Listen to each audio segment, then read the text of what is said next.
বেশিরভাগ মেয়েরা বিয়ের সময় টাকা ছাড়া ভালো ছেলেকে চুজ করতে চায় না। প্রেম করার সময় जो भी हो चलेगा यार, जैसा भी हो चलेगा मेरे पास। আর যখনই দেখবা বিয়ের সময় হোক, আই पैसा वाला चाहिए मुझे। ওই দেখবা একটা মেয়ে, রিসেন্টলি দেখবা একটা মেয়ে বিয়ে করছে, প্রায় তার চাইতে 42 বছরের সিনিয়র বুড়িটাকে বিয়ে করছে, বুড়িরা। সাংবাদিক বলছে, আম্মা জান আপনি এই কাজ কেন করলেন? বলছে, I can feel him and I can not feel anyone. আমি এরে ভাল লাগে, আমার কারো ভাল লাগে না।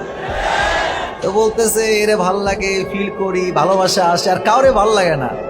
তো আমি বললাম, ভালোবাসা না টাকা, ওইটা আমি আর কইলাম না তোমারে, ঠিক কেন বলো যুবক ভাই? It's all about money fact. টাকা থাকলে মেয়েরা টাকলাকেও বিয়ে করতে এক মুহূর্ত দ্বিধাবোধ করে না, ঠিক কিনা? তবে সব মেয়েকে এক পাল্লায় মাপা যাবে না।